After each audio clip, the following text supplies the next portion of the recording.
that even mean, Bowers Game Hey there, Corner? YouTube. I'm back again today for another How to Play video, and today I'm going to teach you how to play the Game of Life Goals from Hasbro Gaming. This is for 2 to 4 players, ages 8+. Now, the first thing you're going to want to do is separate all the cards into their 3 separate piles. You will have the blue-backed choice cards, which you want to shuffle up and deal out 3 cards to each player. So we have a 2-player game set up right now.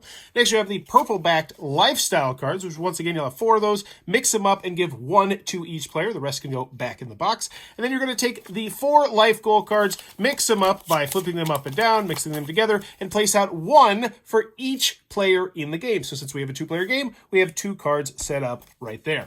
Now, the youngest player is going to go first, and then play is going to move to the left. And on your turn, what you're going to do is one of 2 actions. You are either going to play 1 action card out, and I'll explain that in a second, or you can draw as many cards from the choice deck as your salary will let you, and you always start with a salary of 1 card that you can draw. So on your turn, you can draw your salary, or you can play cards.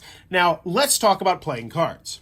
In your hand, which you're going to want to keep secret, you're going to have 1 lifestyle card, which will tell you how many points you're going to score for the different types of cards you play in your life. And your life area is going to be an area set up in front of you where you will play your choice cards. There's a few different colored cards you'll see in the game. First, you'll have yellow and pink cards. These are cards you'll just play in front of you, and they represent things happening in your life, like vacations or members of your family. The main reason you'll play these is to score points at the end of the game, because you'll have this lifestyle card, and it will say if you go on a lot of vacations, you'll score 20 points per vacation card played. Everyone's lifestyle card will also be slightly different in how they'll get points. Moving on, we have the blue back cards, which represent your salary and your profession. So these cards will tell you what job you're doing, and they'll say that you're able to draw more cards per turn. There's also degrees that you can complete, and if you put one of these into your life area, you will be able to get jobs that would require a college degree, which will generally allow you to draw more cards. Now, one thing I want to specify here is you can have as many cards of whatever color you want in your life area. However, if you have a whole bunch of careers, you only get to pick one of your cards' salary bonus. So despite the fact I'm an athlete professor, I don't get to draw 5 cards when I take that action. I would want to draw the 3 cards. However, for my workaholic lifestyle, that's going to score me a bunch of points at the end of the game. Next, we have the greenback cards, which are going to represent where you live. However, to play these greenback cards, you're going to have to meet some special requirements. So these ones will have costs on them, which means you will have to discard cards from your hand in order to play them on your turn. And if you put out a 2-cost card, it's worth double points at the end of the game.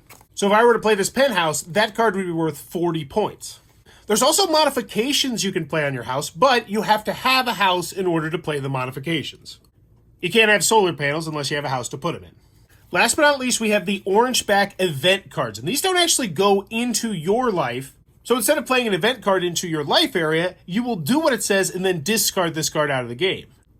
So these are kind of like attack cards. Luckily, though, there are also insurance cards, and if someone tries to attack you with an event card, you can immediately play your insurance card, discard it, and then that player, for all intents and purposes, just lost their turn. And that's all the cards in the game. So let's go back to what you do on your turn. So, to refresh, on your turn, you're going to do one of the 2 actions, which are once again to either play a card into your life area, or draw as many cards as your salary says you get to into your hand.